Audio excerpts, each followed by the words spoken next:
Hello दोस्तों, मेरा नाम सोनाली है। मैं अभी अभी 17 साल की हुई हूँ।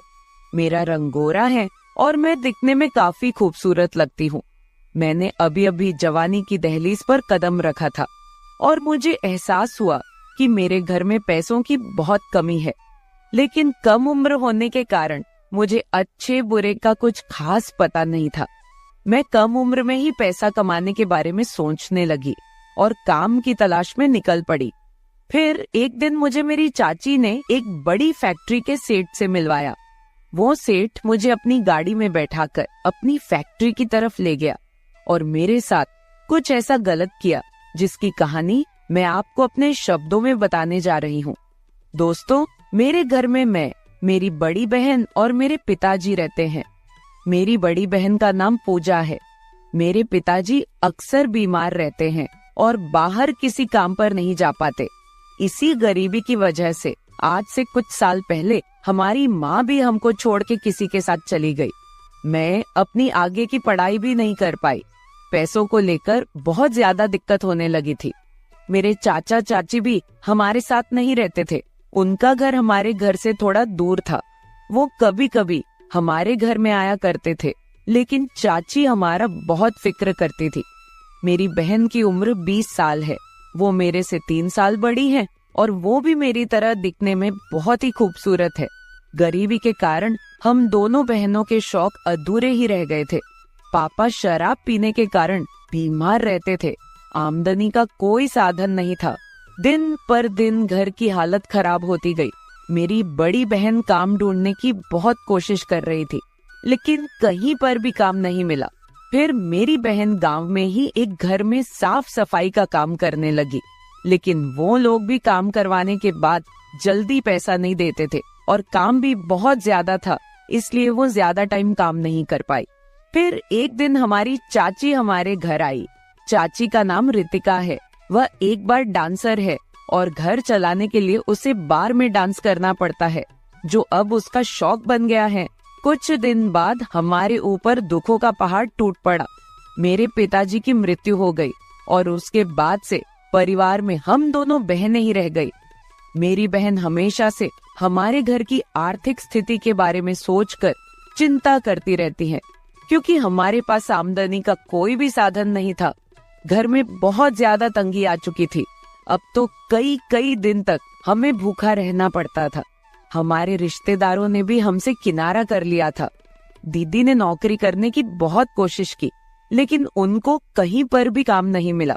घर के हालात बहुत ज्यादा खराब हो चुके थे। जितने भी पैसे थे पिताजी के इलाज पर सब खत्म हो चुके थे। फिर एक दिन रितिका चाची हमारे घर में आई और हमारे घर के हालात को देखकर मेरी बड़ी बहन को कहने लगी, देख पूजा, तेरे घर के हालत ठीक नहीं है। तुम कुछ काम क्यों नहीं कर लेती हो? अभी तुम 20 साल की हो चुकी हो, खूबसूरत हो और जिंदगी जीने के लिए और क्या चाहिए? दीदी बोली, मुझे कौन काम देगा और मुझे कोई भी काम का अनुभव भी नहीं पता है और ना ही मैंने पढ़ाई की है। काम कैसे करूंगी? ऐसे में मैं किसके पास जाऊं कि मुझे काम दो? फिर चाची बोली, तुम उसकी चिंता मेरे ऊपर छोड़ दो। मैं तुम्हें पैसे कमाने की कला बताऊंगी। बस तुम मेरी बात मानकर जो मैं बोलूंगी उसे करते रहना। दीदी बोली, ठीक है। फिर चाची बोली, तो मैं कल आऊंगी तेरे पास, फिर हम बाजार जाकर कुछ नए कपड़े लेकर आएंगे। दीदी बोली, लेकिन इन सब के लिए इतना पैसा मेरे पास नहीं है। चाची कहने लगी, तू पैसे की चिंता मत कर, मैं हूं ना, मुझे बाद में कमाने के बाद पैसा चुका देना, लेकिन अभी वैसा ही कर जैसा मैं कहती हूँ। दूसरे दिन चाची बहुत ही सुंदर कपड़े पहनकर मेरे घर आई। मैं बस देखती ही रह गई कि चाची के पति कोई काम तो करते नहीं, पर चाची के पास इतना पैसा और इतने अच्छे कपड़े पता नहीं कहाँ से आते हैं। चाची हमको बोली, क्या हुआ, ऐसे क्या देख रही हो? दीदी बोली, नहीं चाची, कुछ भी नहीं, बस आपको देख रही थी, क्या लग रही हो आप। फिर मेरी दीदी और चाची दोनों बाजार चली गई। वहाँ से ढेर सारे कपड़े लेकर आई। जाते समय तो मेरी दीदी सिंपल सूट में गई थी, लेकिन जब वापस आई तो कुछ पल के लिए तो मुझे विश्वास ही नहीं हुआ कि यह मेरी बड़ी बहन है। वो जैसे किसी फिल्म की हीरोइन लग रही हो। मैं अपनी बहन को देखती रह गई, क्योंकि वो पहचान में ही नहीं आ रही थी। उसने पैंट और टॉप पहन रखा था और ब्यूटी पार्लर से सज धज कर आई हुई थी। कुछ देर बाद लगभग शाम को एक बड़ी सारी कार मेरे घर के बाहर आई। उसमें से एक 50 साल की उम्र का आदमी बाहर निकलकर मेरे घर में आया। चाची उनको बोल रही थी, आइए सेठ जी, हम दोनों तैयार हैं, आप एक बार अंदर आकर उसे देख लीजिए, उसके बाद हम लोग चलेंगे। सेठ बोला, ठीक है, मेरे बारे में तो बता दिया है ना कि क्या काम करना होगा, बाकी सारी व्यवस्थाएं मेरी तरफ से फ्री होंगी। चाची बोली, हाँ सेठ जी, मैंने इसे सारी बात बताई है, बाकी आप अंदर आकर देख लीजिए। चाची और उस सेठ की बातें सुनकर इतना तो मैं समझ गई थी कि चाची मेरी बहन को कोई काम दिला रही है। फिर वह आदमी कमरे के अंदर जाता है। उसके अंदर जाने से पहले ही मैं उसी कमरे में जाकर छुपकर बैठ गई और अपनी बहन और सेठ की बातें सुनने लगी। वह बोल रहा था कि मेरी बिस्किट की फैक्ट्री है, वहां पर आपको काम करना होगा। क्या तुम काम करने के लिए तैयार हो? तुम अभी मेरे साथ फैक्ट्री चलो और तुम्हें सारा काम समझा देता हूँ और तुम वहां भी रह सकती हो। इसकी सारी व्यवस्थाएं मेरी होंगी और तुम्हें इसके बदले बहुत पैसे और कपड़े भी मिलेंगे। बाकी बातें मैं तुम्हें फोन करके बता दूंगा। दीदी बोली, ठीक है सेठ जी, मैं तैयार हूँ, लेकिन क्या क्या करना होगा मुझे? फिर चाची बोली, अरे आप लोग सब बातें यही करोगे या फिर फैक्ट्री में जाकर काम भी शुरू करोगे? चाची हम दोनों बहनों के साथ फ्रेंड के जैसे रहती थी और हमारा बहुत फिक्र करती थी और हमारे घर में अक्सर आती जाती रहती थी। सेठ जी मेरी बहन को देखकर चाची को बोले, तुमने तो कमाल कर दिया, मुझे ऐसा एम्प्लॉय ही चाहिए था। चाची बोली, सेठ जी सब आपकी ही तो मेहरबानी है जो मैं आज इतनी सुखी जिंदगी जी रही हूँ। आपने मेरी बहुत ही हेल्प की है। वो सेठ मेरी चाची और मेरी बहन से बातें कर रहा था और साथ ही साथ मुझे अजीब सी नजरों से देख रहा था। उसके बाद सेठ मेरी बहन को मेरे सामने ही कार में बैठाकर फैक्ट्री की तरफ ले गए। चाची मेरे पास ही रुक गई। तब मैंने चाची से पूछा, मेरी बहन कौन सी ड्यूटी पर गई है, कितने घंटे की ड्यूटी है और कितना वेतन मिलेगा चाची? चाची बोली, बेटी इस नौकरी में वेतन फिक्स नहीं होता है, जितना भी होगा वो खुद बता देंगे। इसमें बड़े बड़े लोगों से जान पहचान होती है, आपको सिर्फ अपने काम पर ही फोकस करना पड़ेगा।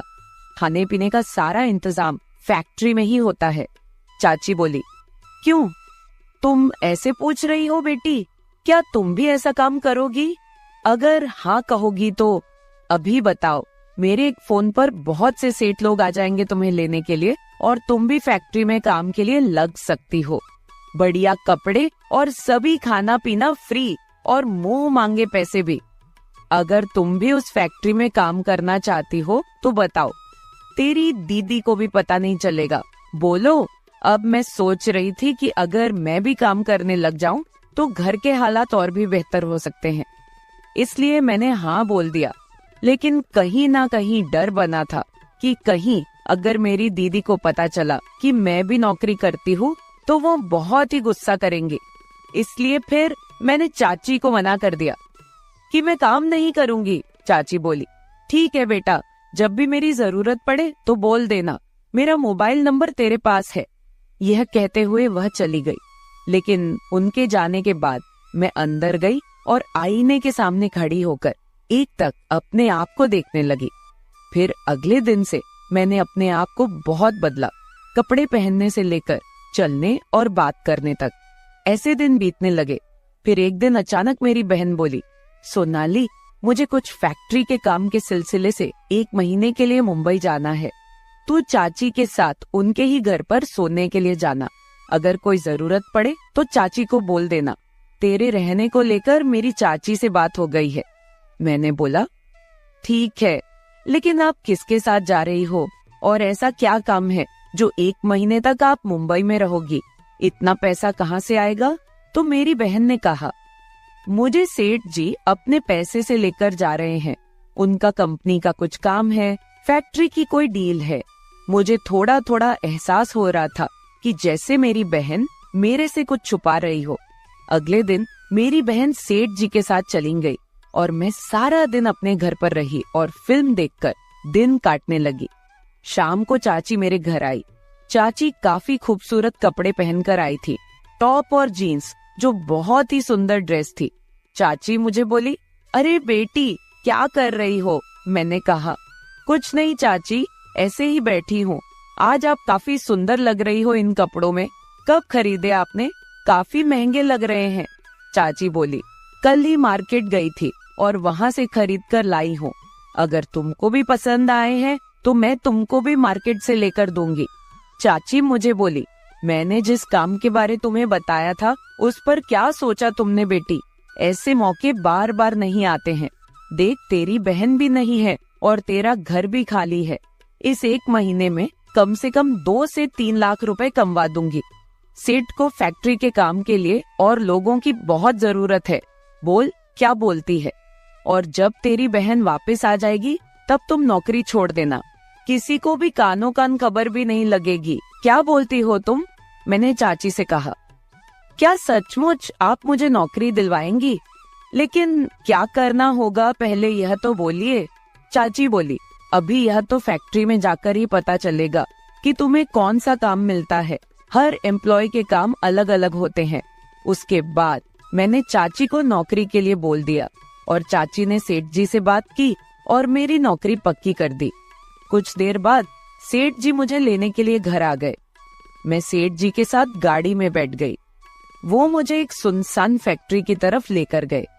वहां जाकर उस सेठ ने मेरे साथ कुछ ऐसा काम कर दिया कि मैं किसी को मुंह दिखाने के लायक नहीं रही। मुझे उम्मीद ही नहीं थी कि वो सेठ एक हवस का पुजारी निकलेगा। मुझे जब सेठ की सच्चाई का पता चला तो उस वक्त मुझे बहुत बड़ा झटका लगा। मेरी जिंदगी के वो पल मुझे कभी नहीं भूलेंगे जब मेरी जिंदगी बर्बाद हुई थी।